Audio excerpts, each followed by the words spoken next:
Higher Secondary Examination 2026, conducted by the Council of Higher Secondary Education Manipur CoHSEM, commenced today in the state. A total of 31,529 candidates from science, arts and commerce streams are appearing for the Class 12 board examination across 117 examination centers. The examinations, being held in a single shift from 10 a.m. to 1 p.m., are scheduled to conclude on March 20. Authorities have put in place all necessary measures to ensure the smooth and fair conduct of the examinations, and several flying squad teams of CoHSEM are monitoring and assessing the examination centers. SKTV reporters visiting multiple examination centers in Imphal, including TG Higher Secondary School, Johnston Higher Secondary School and Botonsana Girls Higher Secondary School, found examinations being conducted peacefully. Students, accompanied by parents and guardians, arrived at the centers a few minutes before the examination began. Speaking on the sideline, TG Higher Secondary School Principal Binita Ilangbam, who is also an officer in charge of the examination, said 440 students are appearing for the board examinations at the center, with English paper on the first day.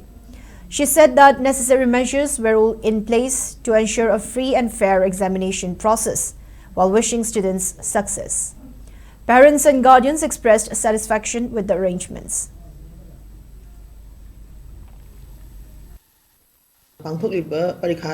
Examination process involved stakeholders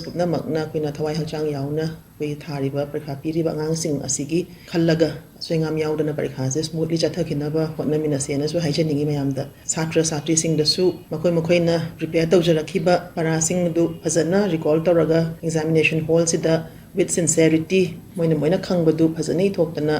magi life ki hayeng tung gi punsi sembada asengba thabak tawba tegeti sincere roiba citizen amam oirakpada performance tuna mating pangna ba ai adu su haijaningi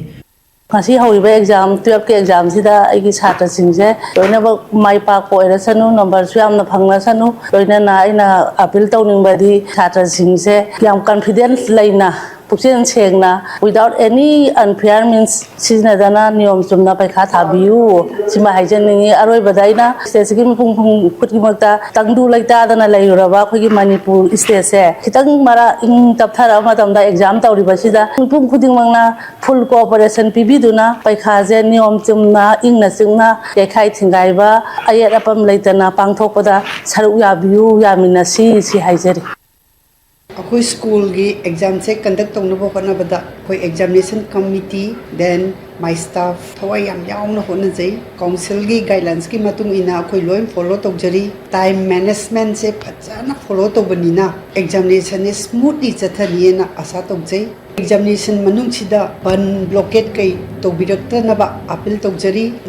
examination Luxury ba angang sing oja sing traffic jam sida matam se yamna mangbado aduna masisu thoktana ba traffic ki kanguna hotna biu angang sing se exam nina masada tension pressure mayam leibanina makoida lambi da athing ba kai ka simaina traffic kai thengnab se moida wa ba ui 10 minutes tangar ba 5 minutes tangar ba chinsla pangang yauri ba madu thoktana ba madu masu ai mari leibada haijari